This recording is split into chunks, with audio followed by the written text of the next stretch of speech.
First You Think is a not-for-profit ministry of the First Unitarian Church of Des Moines. Support us at ucdsm.org today.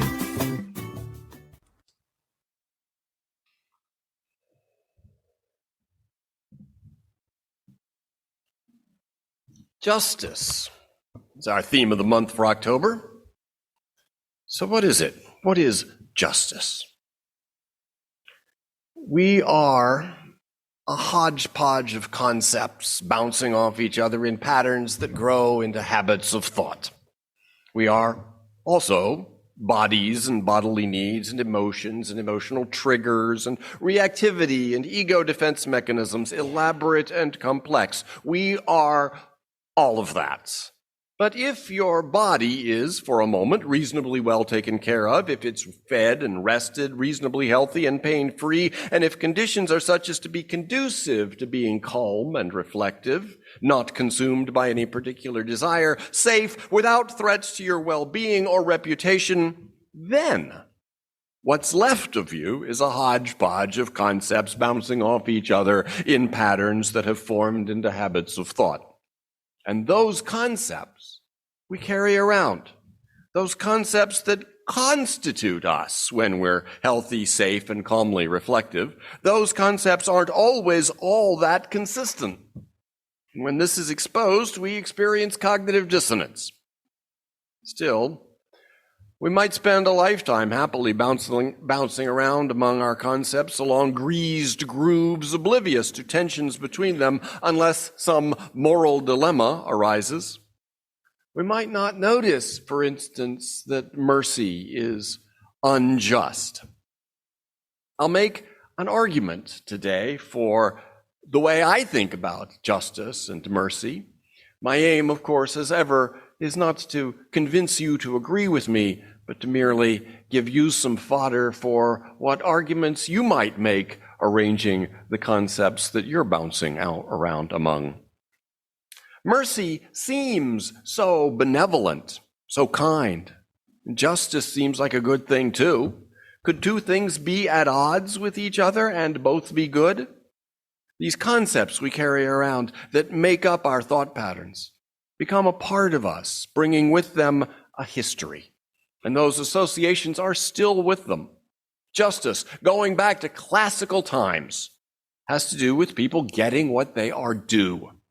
On the one hand, you're a just person if you give to others what they are due. And on the other hand, you have a basis to ask for justice from others if you don't believe you're getting what you are due. So how do we determine what is due? There's been a lot of variability in that throughout history and from culture to culture, and even from one individual to another within the same time and culture, or for that matter, within the same individual from one day to the next. The guideline we have, also going back to classical times, is treat like cases alike. Nothing can happen among people that doesn't have some similarities to something previous that happened. If you can describe an incident with words, those words have meaning because of prior experience with them. And those meanings come with feelings, however vague, and the feelings are either good or bad, however slightly. And that is the ground from which our moral reasoning begins and our moral attitudes take shape. We look for the principles that were followed in other cases and then try to apply those principles to the case at hand. Treat like cases alike. In fact, this basic principle of fairness is common to humans throughout all cultures and times. We find this sense of fairness not only in Homo sapiens, but in hominids, which includes humans, chimpanzees, bonobos, gorillas, and orangutans. And not only hominids, but simians, which includes all of the above, plus gibbons and monkeys. It's good to know our place in the family of things. Simians have been around 60 million years, while this particular simian, Homo sapiens, has been on this planet less than 300,000. In one study, 2 capuchin monkeys were in adjacent plexiglass containers. They could see each other. They'd been trained to perform a simple task for which they get a bit of food as a reward. They reach through a hole, hand the human a rock. That's the task. And the human will take the rock and hand them back a bit of food. At first, the food is a piece of cucumber. Cucumber is okay. The monkeys will take the cucumber and eat it. Monkeys will keep performing the task and happily enjoying their cucumber 30 or 40 more times. It's hard to get full on cucumber. But remember, the monkeys can see each other. If after a couple of rounds of doing the task, getting cucumber, monkey A sees monkey B get a grape in exchange for performing the task, monkey A notices. Monkey A apparently is thinking, great, we're getting grapes now. For a capuchin monkey, a bit of cucumber is okay, but a grape is mwah. So if monkey A hands the human a rock and gets back only another bit of cucumber, there's going to be some protest about that. They don't speak English, but it's clear what the content of the protest is. That's not fair. He got a grape. Where's my grape? The slighted monkey will become agitated and howl. You can watch this on YouTube when you get home. Go to YouTube, type in monkey grape cucumber. And you'll see that the monkey takes that bit of cucumber and throws it back at the human. The cucumber, which a minute before had been perfectly acceptable, is now despised. Similar experiments have been tried with dogs and some bird species, and they found similar results. Treat like cases alike. It's a very deep principle. If I do the same task as someone else and there's payment for it, I want the same payment. The need to be treated fairly is a deep need, going beyond even our species. We can calmly accept deprivation if others are too. So, justice. Giving people what they are due and treating like cases alike. What is due might be a better shake. When we talk about justice to racial groups or women or to workers or to the poor, we're talking about treating them better. But what is due might be punishment. If someone's done wrong, we want them punished. I've noticed some shift in recent years toward avoiding the word punishment a little more. When people object to police abuse, for instance, they rarely say abusive officers should be punished. The preferred language seems to be abusive officers should be held accountable. Accountability could take the form of punishment, and that's the form that usually seems to be implied, but I do appreciate leaving the door open for non-punitive forms of accountability. The movement for restorative justice is all about accountability and restoring relationships, but without jail or prison or heavy fines. Still, some cases arise that reveal a felt need to punish goes deep in at least us humans. The case of George Tyndall was a reminder of that this week. George Tyndall was a former gynecologist at USC accused of sexual misconduct toward a generation of women students at USC.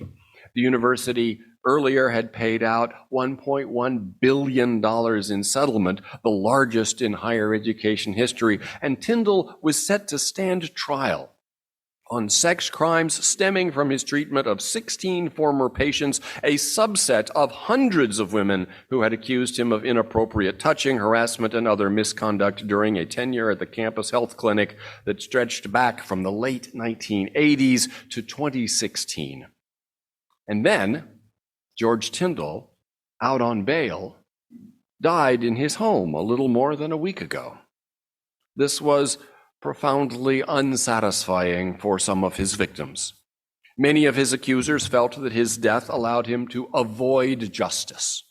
They didn't want Tyndall dead, they wanted him punished.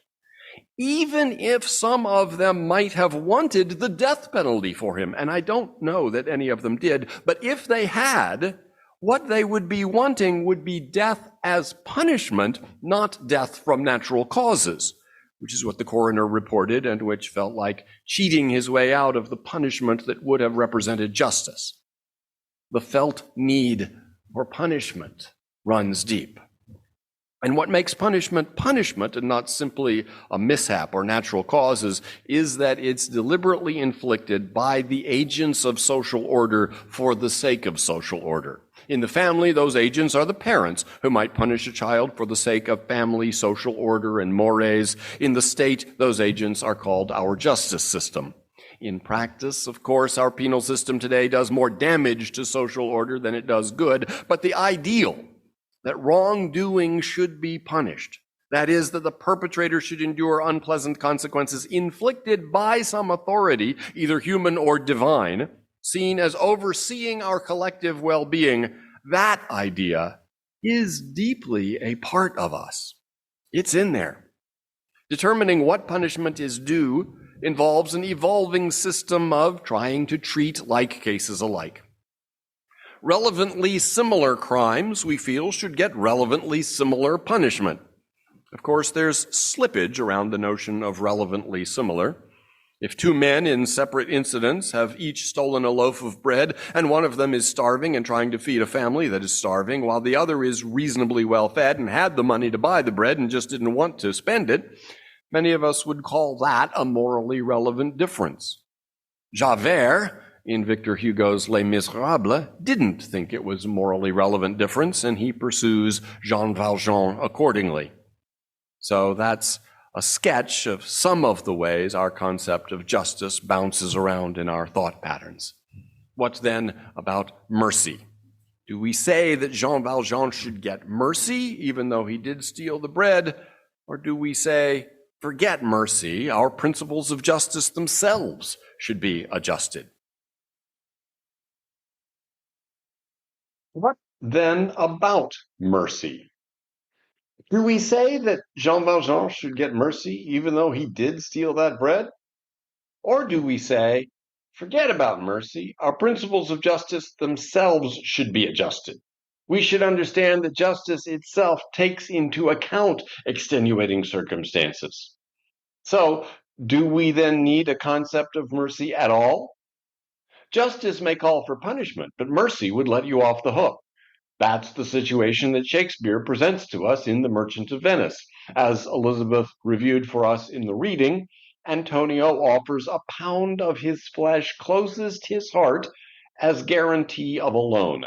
When the loan is not repaid, Shylock claims his pound of flesh. Portia then tells Shylock he must be merciful, and Shylock retorts, "On what compulsion must I? Tell me that." Portia famously replies, "The quality of mercy is not strained. It droppeth as the gentle rain from heaven upon the place beneath. It is twice blessed, blessing him that gives and him that takes."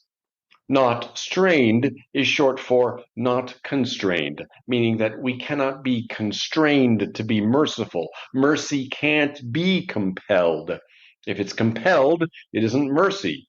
Shylock asks, "On what compulsion must I be merciful?" And the answer is, there is no compulsion. It's not about compulsion. Justice is about compulsion. There are principles of fairness that rightfully do constrain our behavior, but mercy doesn't work that way. Mercy just happens the way gentle rain falls on the ground. And when it does, it blesses both giver and receiver. So, mercy is what we call it when we are spared from what we deserve. A few lines later, Portia makes the point, in the course of justice, none of us should see salvation. Wait, what? None? Okay, I think I see our problem here. If justice is understood as that which, strictly adhered to, condemns us all, then we need a new conception of justice. Alas, the idea that we all deserve damnation is our Western heritage. Theologians and priests for centuries emphasized what sinners we are. They gave us a picture of ourselves as fundamentally corrupt at our core. Every one of us is so profoundly, inherently sinful that if we got what we deserved, we'd all be thrown to the worst punishment we can imagine. So, mercy enters the picture. No one is good enough to deserve going to heaven on their own merits, but some people get in just because of God's benevolent mercy. The Church has generally avoided stating precisely how many would receive this grace. The Jehovah's Witnesses are an exception. They teach that exactly 144,000 faithful Christians will go to heaven to rule with Christ in the kingdom of God.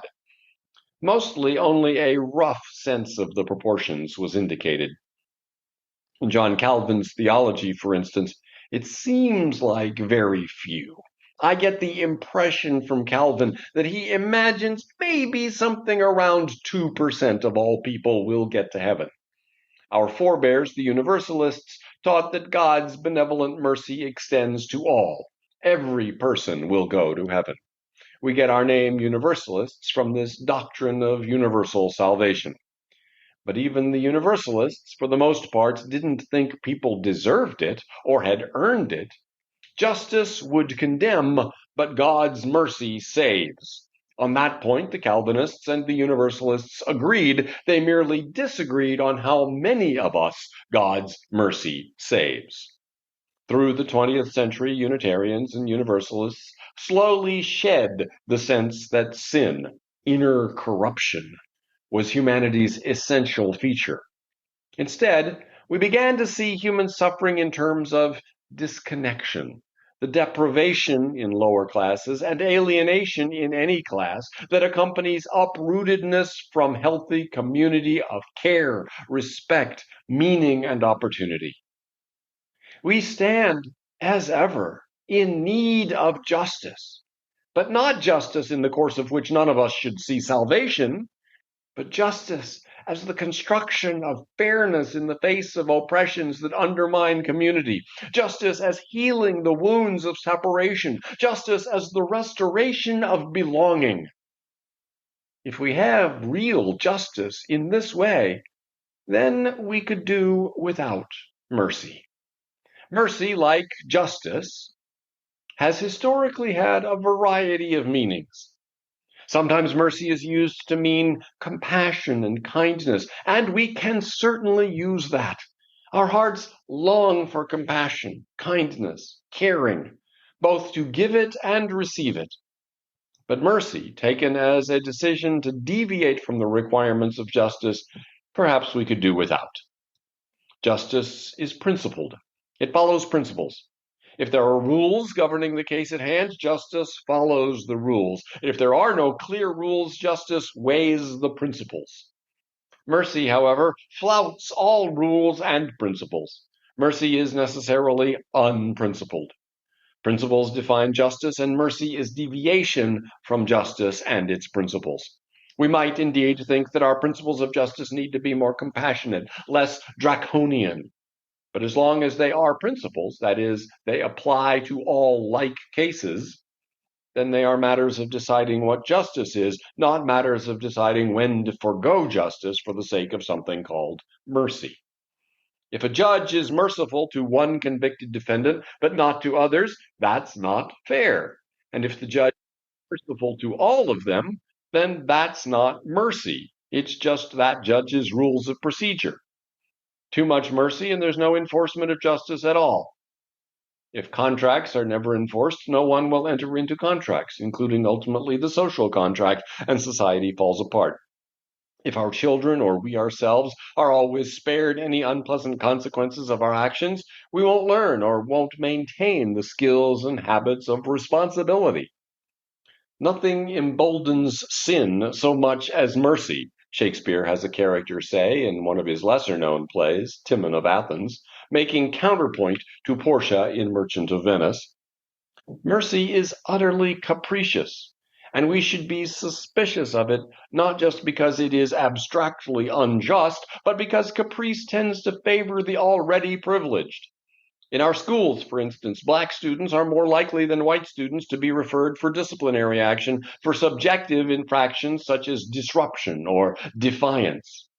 Across the board, black students tend to experience harsher disciplinary measures at higher rates than their peers in public schools in the United States. Black students are 4 times more likely to experience suspension than their white peers. Mercy, it seems, extends to the pale-skinned.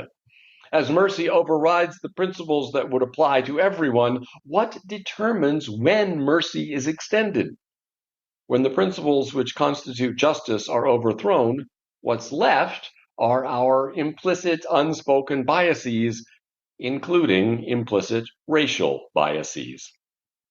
Now, before I conclude that we ought to just dispense with the very idea of mercy, that what we need is greater clarity on principles of justice, and that we should then simply live by those principles, I want to acknowledge what I find to be a fairly compelling case for sometimes, indeed, tossing out rules and principles and reasons. Back in 1985, California writer Ann Herbert wrote an article for the Whole Earth Review titled "Random Kindness and Senseless Acts of Beauty." The phrase caught on. Probably you have heard it. It cleverly turned on its head a phrase we had all heard too much in the news: random violence and senseless acts of brutality.